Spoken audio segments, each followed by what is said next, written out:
We're going on assignment with the Voice of America.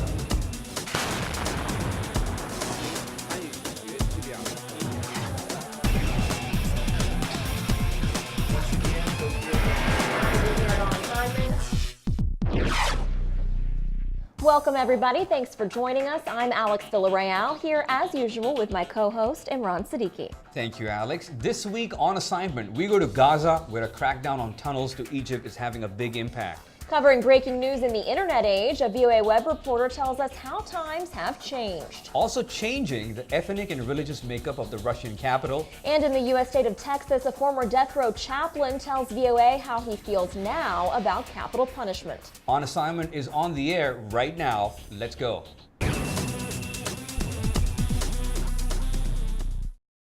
We begin in the Middle East. Gaza's economy has been hit hard by the recent destruction of most of the smugglers' tunnels into Egypt's Sinai Peninsula. Now, the tunnels provided an economic lifeline to Gaza, which has spent the last 7 years under an Israeli blockade. But Egypt says Islamist militants were using the tunnels to stage attacks in Sinai. VOA correspondent Scott Bob went to Rafah crossing in the Gaza Strip to look at the tunnels and the people who depend on them. He talked about it with On Assignment's Rebecca Ward. The tunnels were built after Israel imposed an economic blockade on Gaza following the takeover there by the Hamas militant group. The Egyptian government, the new government, is trying to restore order and law in the Sinai Peninsula, where there have been a lot of attacks in which more than 100 security forces, Egyptian security forces, have been killed. They say that the tunnels were being used to stage these attacks, both to ship arms and explosives and personnel. This is denied by Hamas, which controls the tunnels and controls Gaza. We are not stupid to create a problem with a giant force like Egypt, and we do respect them, and we all the time look to them as the big brother. Describe some of these tunnels. Did you actually go all the way through the tunnels? I did not go through them, and in fact, most of the workers on the Gaza side do not go through all the way to Egypt. Some are so small that you basically almost have to crawl through them. They may have a rail on them so that a sled on a rail or just pulled by a rope on the dirt will come through with goods or dirt or construction materials. And then others are big enough to walk in and stand on. And some of the more elaborate ones and more expensive ones are wide enough to bring an actual vehicle through. And the government in the Gaza Strip, Hamas, makes money by charging, I guess, a tariff for passing through these tunnels? In the tunnel area, and they stretch over several kilometers, there will be officials there waiting, and when they see trucks come out with goods, they stop them and they assess the value and they charge a tax. So reportedly, the closure of the tunnels has eliminated something like 75% of Hamas's revenues. This may be an exaggeration, but that's what one report said. Amir Arafat is shopping for his family. He has nothing better to do. Since he returned to Gaza 18 months ago with a degree in computer science from a U.S. university, he has not been able to find a job. The economy is pretty tough around here. There's not room for new innovations, new technologies, because you don't know what tomorrow is going to bring. The crisis worsened recently after Egyptian security forces destroyed hundreds of smuggling tunnels as part of a crackdown on militant attacks in the Sinai Peninsula. Unemployment was already 40% in Gaza, 50% for young people. Hamas, which governs Gaza, says the tunnel closures have thrown 20,000 more people out of work and cost the economy $400 million. Why can't goods and supplies, food, go across from Egypt to Gaza through an overland route? Why is that nearly impossible? That's a very interesting question, because even when Mohammed Morsi was president and he had, with his Muslim Brotherhood, he had very close ties with Hamas, the Rafah crossing, which is the main one between Egypt and Gaza, was never fully open to commerce. And a lot of people believe that either there are forces in the Egyptian government apparatus that do not want Hamas and Gaza to prosper too much, and then there's another that says that Egypt does not want to be responsible economically for Gaza, and that historically Gaza once was attached Semite during the colonial era to Egypt. And of course, now it's part of the Palestinian territories. And there are some who believe that there are fears that Israel would like Gaza to just merge with Egypt, and this would free the Israelis from having to deal with it. What was it like for you as a journalist to cover these tunnels, these stories, talk to people in Gaza? Most of them are very guarded. Up until recently, none that I talked to would even appear on camera. On my last trip, one of the workers just said he didn't care anymore, and he granted an interview on camera. An owner, appeared on camera, but with a kifraya, the shawl around just all of his face except for his eyes. Most of them, though, do not want to be on camera, and they will not use a real name because they fear reprisals, either from the authorities in Gaza or possibly from authorities in Egypt against their friends, acquaintances, or families that might be there. Our thanks to VOA Middle East correspondent Scott Bobb. Now, Scott says some supplies and building materials are still getting through Israel, but he says it's not enough for the close to 2 million people in Gaza trying to rebuild after several wars with Israel. We're taking a break now, but coming right up, covering news as it happens online. You're watching On Assignment.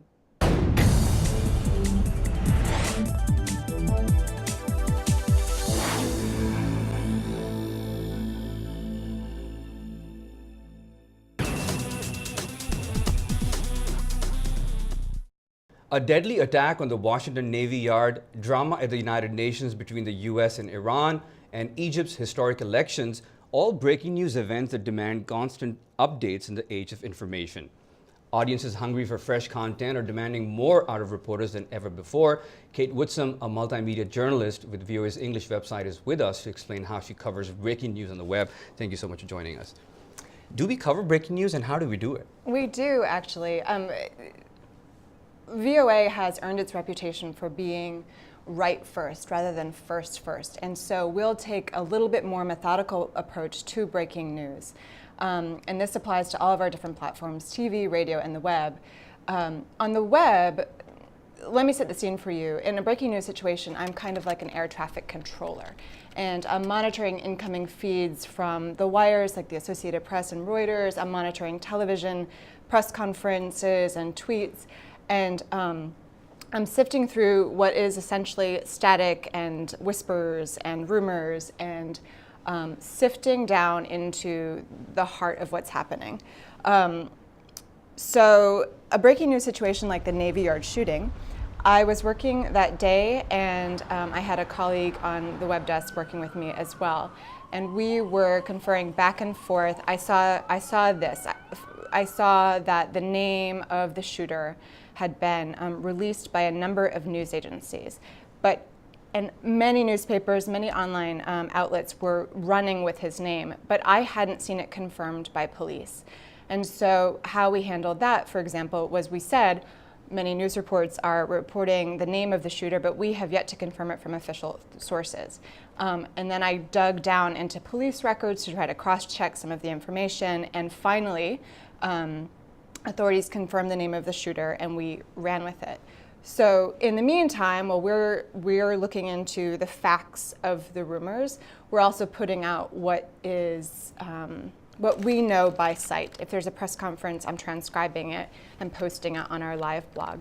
But you know, VOA can be criticized for being a little bit slower than other news agencies, but bottom line, I'm not interested in convicting someone in the press. And so I'm going to be a little bit more deliberate, a little bit more slow, and making sure that the breaking news we put out is actual news rather than rumor. But in a time like the times that we have right now, when you have technology or Twitter and social media and so many things happening, people are expecting VOA to put up something instead of a blank page. What do you do in situations like that? Well, VOA is experiencing what some would consider growing pains as we shift from being an institution that tells you the news at a recorded hour of the day on the radio to a 24-hour news site where people are hungry all the time. So in that situation, our web team might post a short lead to what will be an evolving news story as we start to fill in the blanks. And sometimes, you know, we can't cover everything. And so internally, we're going through a process of deciding who are we, what service do we provide? And sometimes the answer is we want to provide analysis, we want to provide context. So our audience might turn to another news agency for the breaking news, but we're going to be there to explain what happened. Okay, in 10 seconds, tell us the biggest challenge for a web reporter. Well, during a live blog, you can't go to the bathroom. Thank you so much for this. Kate Woodsum, VOA English news reporter for our multimedia platform and our website. You can catch her on voanews.com. Thank you so much for joining us. Glad to be here. All right. We're taking a break now. On the other side, Russia's evolving relationship with Islam. You're watching On Assignment.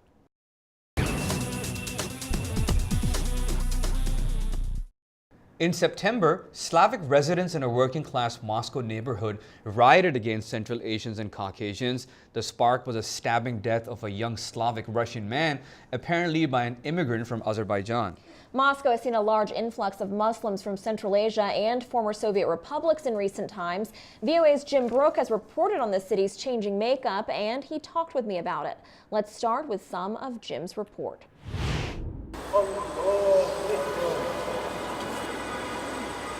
Moscow now has about 2 million Muslims, more than any other city in Europe. So when the faithful gather Tuesday for the start of the Eid al-Adha holiday, tens of thousands of men unroll their prayer mats on the gray asphalt of Moscow's streets. Last year, they prayed outside in rain and snow. A new, expanded Moscow Cathedral Mosque is under construction, but it is only one of 4 mosques in all of Moscow. Abdul Bari Sultanov is a Russian Muslim from Tatarstan, a historically Muslim region. Certainly mosques are needed. Mosques are needed in each micro-district, as well as madrasas, schools, imams, so that people would be morally prepared for meeting their God. While the Russian Orthodox Church is building 200 new churches around Moscow, new mosque projects never win building permits. So, Jim, Moscow, as you reported, has the most Muslims now of any European city. Now, you've been living in the Russian capital for years. How visible is this population? Well, the Russians would like to pretend they're just guests, that they really don't exist. They're wearing orange jackets and sweeping up the parks, sweeping up the leaves. The Russians would like to think they're not going to stay. They're not going to bring their families here. So we see the faces, and a lot of Russians complain that the face of Moscow has changed. It's become much more Central Asian because of these huge numbers of guest workers from the south. So you say that the belief among Russians is that they won't stay, but what's the reality? The reality is that Moscow will probably follow what we've seen in London, Paris, and Berlin, and that guest workers come, and eventually they put down roots. They may take out second citizenship. They'll get married, they'll have children, their children will be in the school system, and that's where I think we're heading. But this is a very beginning process for the Russians, so they're still in denial. Right, and in your reporting, you do talk about the concerns that Russians have about Islam potentially taking over the country. Now, what's at the root of these concerns? Well, I think there's 2 things. There's a demographic insecurity, because the Slavic Christian population is not reproducing very fast compared to the Islamic South. And then there's a question of 1,500 years of Christian identity of Russia. And as I say, the fastest growing minority, maybe already 20% of Russia's population is Muslim. So there's that edginess there. And these efforts, you showed in your piece, the mayor of Moscow saying that there will be no new mosques built in Moscow. So these efforts to sort of stifle Muslims, how sustainable is this? Good question, Alex. Once again, I think the Russians are in denial. They believe that there are 2 million guest workers here that are just going to go home at some point. And many of them do go back and forth. But many of them are going to stick around. And to have one mosque for 500,000 Muslims is a pretty outrageous ratio. So they're going to have to allow more mosques. But right now, they will close down what they call illegal prayer rooms. So there's a real religious repression against the Islamic faith in Russia's capital. Anything else that you can tell us that would help shed light on the issue and sort of the clashes that we're seeing now between Muslims and non-Muslims in Moscow? Well, there's very little talk about building bridges, about tolerance, about trying to come to grips with the fact that Russia is not a nation state. It is historically an empire, a federation, and there have long been minorities. What's different with Russia, it was an empire, a land empire. Britain, France were the territories, the colonies were overseas. So there was a bit of a lag for these people to come to the metropole, London or Paris. And now the colonized people are coming up to Moscow to make money, and all of a sudden Russians are trying to grapple with what it means to be an empire and a multi-ethnic, multi-religious state. And our thanks to VOA Moscow correspondent Jim Brook. Now, Imran, it doesn't look like this culture clash is going to be going away anytime soon. Jim says Russian politicians have called for measures to ban apartment sales to foreigners and impose visa restrictions on migrants from the southern Muslim nations, which, interestingly enough, a generation ago were actually part of the Soviet Union. All I can say, Alex, is so unfortunate. Moving on. Here in the U.S., some states have taken steps to limit the death penalty, but not Texas, which has put more than 500 people to death since capital punishment was reinstated there in 1982. The Huntsville State Prison in Texas has the busiest execution chamber in the country. VOA's Jerome Sokolovsky went there and met the former death house chaplain, a man who has a unique perspective on the death penalty, as Jerome told me when we sat down together. Take a look. Okay, this is... There are ghosts in Reverend Carol Pickett's closet, 95 to be exact. But this is part of the tapes. That's the number of inmates put to death while he was chaplain at the Texas State Execution Chamber in Huntsville.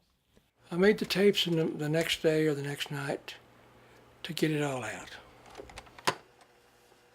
He admitted he was nervous, and it showed in quite many ways that he was scared. You talk about how Reverend Pickett was present during these executions. What exactly was his role as prison chaplain? He really spent basically the last day with each of these condemned people, and he got to know them pretty well. They got to know him, and he says they all reacted differently to him, and he was basically there until the end. Many of them had questions for him about, is this going to hurt? What's it going to be like the last few minutes? And he was in a position where he often had to reassure them that it wouldn't hurt. Jerome, you had the opportunity to spend a good amount of time with Reverend Pickett, learning about his experience. What struck you most about his story? I think, Alex, what struck me the most was how he struggled with his own feelings about the death penalty. While he was a prison chaplain, he was there for 95 executions, and the 33rd execution that I talk about in my story of Carlos de Luna started raising questions in his mind. He was a baby face, he had big eyes, big brown eyes, and he was innocent. You know, I knew he was innocent. I knew by talking to him and listening to him. De Luna was convicted for the fatal stabbing of a gas station attendant, but Pickett believes it was a case of mistaken identity. And while he promised De Luna his death would be painless, it was far from that. Carlos, it was horrible. You know, I couldn't sleep for days and days. Even as he began to think that capital punishment is wrong, he continued going and keeping his own feelings to himself. He talked about what he called a ministry of presence, that however he felt, he should do God's work and be there with the inmate, with the condemned man or woman right before the execution. Pickett came out against the death penalty after retiring in 1995. He is now a powerful voice in the movement to abolish it. When they're losing a loved one to the state of Texas. This video, provided by the Texas Department of Criminal Justice, shows the execution chamber where a condemned inmate is strapped down. At 6 p.m., if there's no last-minute injunction, a lethal injection is administered. There were massive protests right here in front of the death house back when Reverend Pickett attended his first execution. Now, the death of number 505, Arturo Diaz, draws only a committed core of anti-death penalty activists. Texas Governor Rick Perry.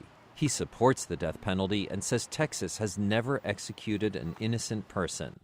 Reverend Pickett disagrees.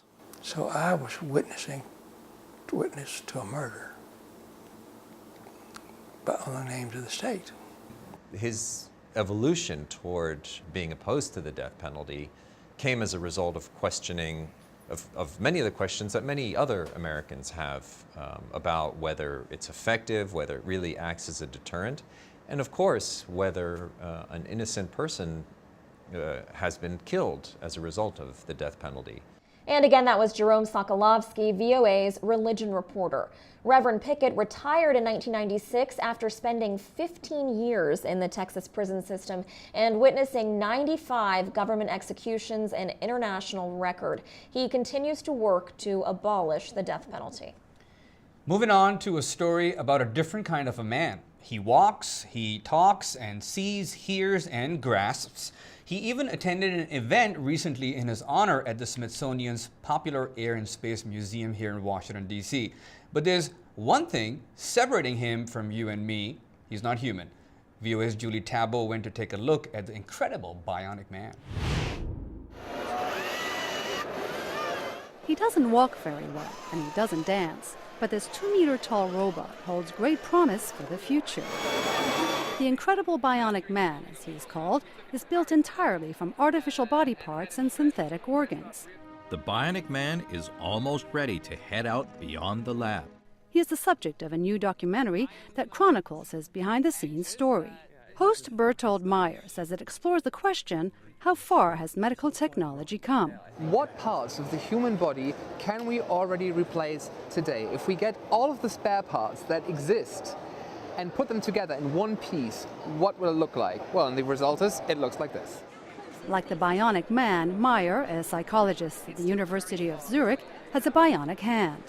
The robot also has 27 other artificial body parts. He has a great set of artificial organs already. He has an artificial heart, which is already used in patients. The artificial heart pumps artificial blood. Think of this as the wheelchair of the future, a device that will restore the ability to walk to people who are paralyzed.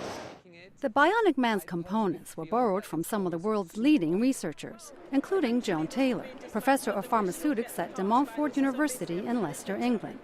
She is the inventor of its pancreas. These are important not so much from the robotic point of view, but from the contribution to future medicine. And those implications, says Meyer, are huge. This project shows that we can already replace a lot of broken parts. And in the near future, technology might do away with many disabilities and with many diseases and illnesses, and society at large will benefit from them. But he stresses the Bionic Man project is not about robots replacing human beings. There is no way to replace the human. There is no artificial brain, and all of these devices that you see here are designed to interface with the human body. The signals are then passed down the prosthetic elbow. So, working hand in hand, engineers and doctors are advancing the frontiers of human potential. Julie Tabo, VOA News, Washington. As well? Yeah? Okay. Cheers. Wow, I have to say, that is really incredible to see. I mean, the artificial organs are one thing, but they still look pretty robotic and technical, but the face, yeah, so real looking, right? It's incredible how far medicine and technology has come. It really is amazing. Yeah. Well, you know, that does it for our show, but if you miss us, you can always see our episodes and segments on voanews.com, Facebook, and YouTube. Thank you for watching. So long from Washington, and we'll catch you next week.